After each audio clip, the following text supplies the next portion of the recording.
Let's make some ripper hardcore punk style artwork. I'm talking that gritty 80s demo monochrome style artwork that's been cut, pasted and photocopied to oblivion on 5-cent sugar paper. Yo, what's the crack? My name's Huion, welcome to Spearhead, the metal art channel. Credit where credit's due, the main inspiration for this artwork was two savage records I've been spinning lately. Shame Spiral by Tunnel Vision and Feeding Time by Stingray. To achieve this, we're going to use some deadly assets from the one and only Neo stock and Envato Elements, as well as some of my homegrown scan textures. Right, you better grab yourself a cup of tea and some clean jocks, because you might need some after we tear into this one. Let's get cracking. Right, so we're going to open Photoshop and we're going to make a new artboard. It's going to be 4000 by 4000 pixels at 300 dpi. To get started, I'm going to grab this insane 3D maze from Envato Elements. I'm just going to clean the shadows off it by refining the edge a bit and throw it in the center of our artboard. Then I'm going to put a central black stroke of about 5 pixels on it, just to really break it up from the background. After I've got this nicely lined up in the center of my artboard, I'm going to bring in this insane 3D render from Neo stock. It's absolutely wild looking. It's basically like a skinless head and it terrifies me. This is the kind of thing I used to have nightmares of as a child. I'm going to go in with my free lasso tool and just kind of really roughly like shave off the neck here. You're probably much better off using your pen tool to get a nice clean cut, but what can I say? I'm a lad of bad habits. Afterwards I just use refine edge to soften and then bring the contrast back up and pinch the edge in. I then just copy and paste our new selection and that's really cleaned the edges and it looks nice and soft. After this I take my free lasso tool again and I'm just drawing over the eye here.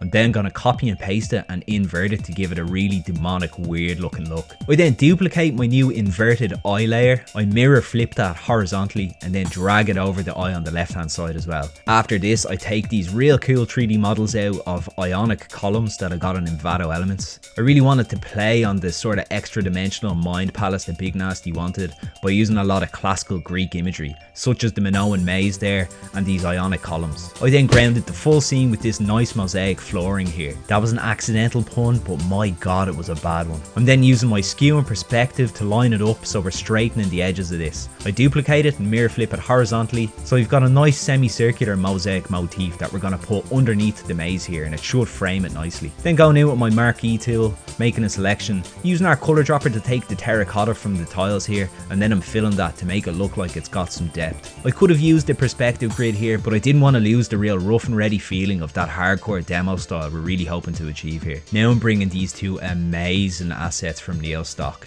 They're basically 3D renders of skeletons in multiple different angles. Swear down, these are the handiest assets I've had in a long time. You can use my links in the description to grab yourself some of these savage bundles from Neo stock. They're crazy high quality assets and an absolute goldmine for all your metal, punk, sci-fi or fantasy design needs. Go get them.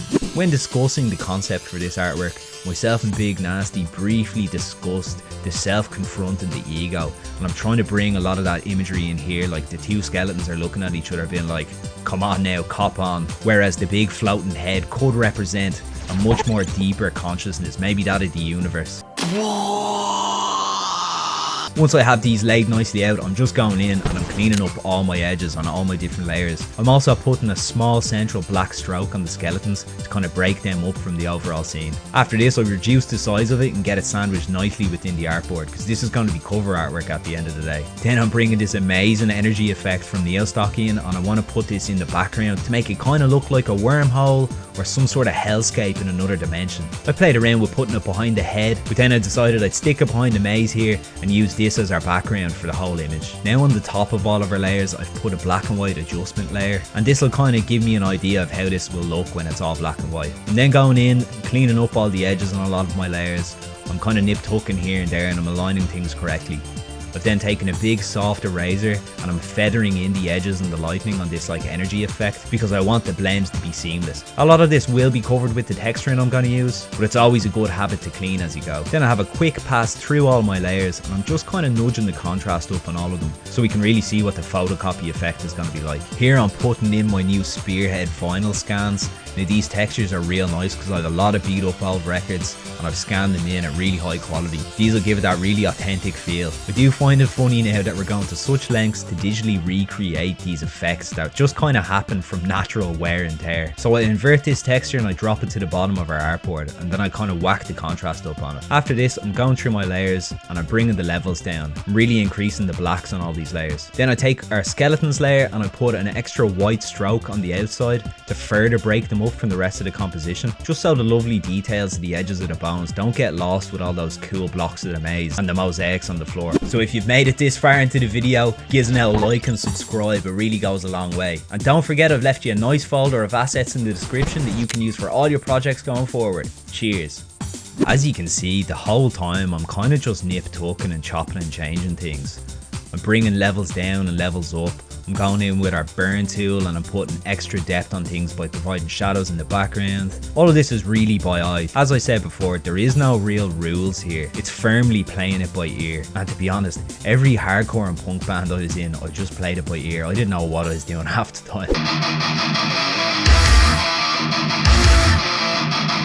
You can see here that I was just kind of jamming at this stage. I was taking out some of my new Spearhead assets of different tapes, and in this case was masking tape.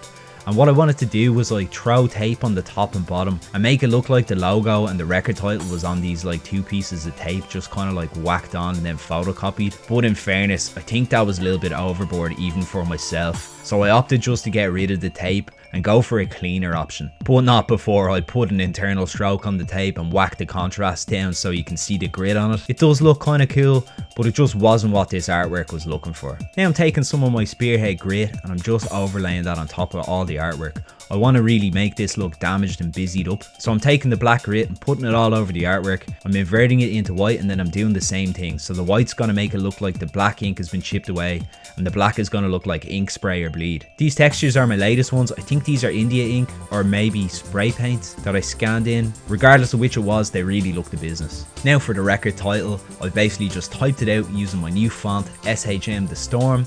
Because I'm a sound lad, I'm going to throw that font in the assets folder down below for you, as well as that Spearhead grit, and maybe even, do you know what, I'm going to throw the vinyl texture in as well because I'm a nice lad. So give me a like and subscribe for more free assets and new tutorials in future. You're a bunch of legends. After this, I just type out spun 4 times and I get it nicely lined up between the columns. Now I've taken the Big Nasty logo and I've chopped it in half. I've basically used my perspective to pinch it in and make it look like the white part is casting a big black shadow, and I thought that looked really cool.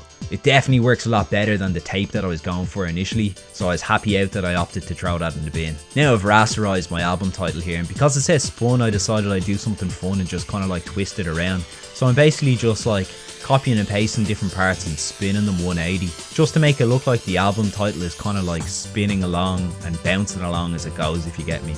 I believe the pros call this kinetic type. Nah, they probably don't listen to me, I'm just a dirty punk. Like, after this I just kind of play with my alignment a little bit. I wanted to put the floor plane on the lip of the vinyl cover there because I thought it was a nice little touch. After this I'm basically duplicating our weird ethereal energy layer. I'm just going into filter, into blur, and putting a radial blur on it just to make it look extra funky. That radial blur can really bring things to the next level, especially when we want it to look like an extra dimensional mind palace. I then merged all of our artwork layers onto one layer. I duplicated it, and with the layer below I put that crazy radial blur on it again to give it that extra dreamlike kind of vibe. And at this stage I was thinking was pretty much done and dusted. So all I did was go up to the logo, put a nice white stroke on that, kind of got all my alignment nice and bulletproof. You know, sometimes you can get a bit carried away with the detailing. Then when you take a step away and you come back to it with a fresh set of eyes, you're like, what was I doing, you know? So sometimes it is nice to take a break, have a cup of tea, come back to your artwork and go, ah, now I know what to do.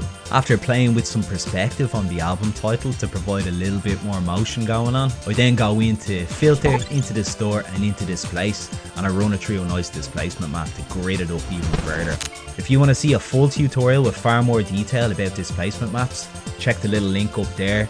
I will run you through step by step and you can grid all your graphics and have it looking savage. And finally, for the cherry on top, the thing that is going to sandwich this whole artwork together and have it looking that proper photocopy effect is by running it through a couple of tricks in our filter gallery here. We're going to go into filter gallery, into stamp, and we're gonna go into grain. And you can play around with your values here and get it as heavy or as light looking as you want. And if you want to find out how to give your graphics this Xerox effect, check this little link up there. I'll run you through it step by step and you'll have all your designs looking mental. So after playing with our values in the filter gallery a little bit, and I got it looking nice and filthy and all over the place, I then just merge everything onto one layer, fire the contrast up, I then duplicate that layer, and on the bottom layer I filled it with white. I then used our free transform tool, reduced the size of our top layer to give it a nice clean frame. I centered that, then made a new layer and filled it with a nice pastel colour, used multiply as a blend mode, and that should hopefully give our whole artwork that really nice looking photocopied effect.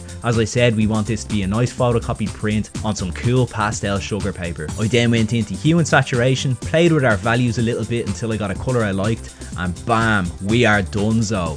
Happy days.